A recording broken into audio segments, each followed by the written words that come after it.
ഒരാഴ്ച മുന്നേ ഷെയർ ചെയ്തിരുന്ന മറ്റൊരു സ്റ്റോക്കാണ് ഐഡിയയുടെ ഐഡിയൽ റിവേഴ്സൽ ലെവലിൽ നിന്ന് അത് ഒരു 20% മൂവ് ഇപ്പം തന്നെ കൊടുത്തിട്ടുണ്ട്. നല്ല ഫാൾ ആയിരുന്നു ഈ സ്റ്റോക്കിലുള്ളത്. ഇതിൻ്റെ സ്റ്റോപ്പ് ലോസ് റേഞ്ച് എന്നുള്ളത് നമ്മൾ ഒരു ഏകദേശം 5 to 4.3 ആ റേഞ്ച് വരെയും ശരിക്കും പറഞ്ഞാൽ ഇതൊരു ആരും ശ്രദ്ധിക്കപ്പെടാത്തൊരു സ്റ്റോക്കാണ് OCCL.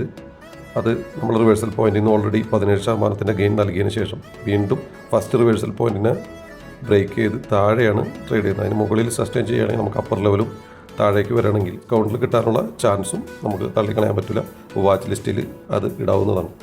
ITDCയുടെ സ്റ്റോക്ക് അത് 26% മൂവ് ഓൾറെഡി തന്നു കഴിഞ്ഞു.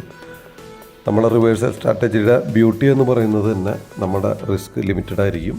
വളരെ ചെറിയ ഒരു റിസ്കിലായിരിക്കും നമ്മളുടെ വലിയ ടാർഗറ്റുകൾ നമുക്ക് ഈസി ആയിട്ട് പിടിക്കാൻ പറ്റുന്നത്. അതുപോലെ നമ്മൾ ഷെയർ ചെയ്ത മറ്റൊരു സ്റ്റോക്കാണ് TFCI ലിമിറ്റഡ്. ടൂറിസം ഫിനാൻസുമായിട്ട് ബന്ധപ്പെട്ട സ്റ്റോക്കാണ്. അതൊരു 26% അപ്പ് മൂവ് നമുക്ക് നൽകി തന്നു. നമ്മളുടെ റിവേഴ്സൽ ഏരിയയിൽ നിന്ന് ഒരു റിവേഴ്സൽ സൈൻ കാട്ടിയിട്ടാണ് സ്റ്റോക്ക് ഇപ്പോൾ മൂവ് ചെയ്തുകൊണ്ടിരിക്കുന്നത്. ഇതാണ് നമ്മളെ പേജ്. അപ്പോൾ ഇനി വരുന്ന ജാക്ക്പോട്ടുകളൊന്നും മിസ്സാക്കാതിരിക്കാനായിട്ട് നമ്മളെ പേജ് ഫോളോ ചെയ്യാനായിട്ട് നോക്കാം.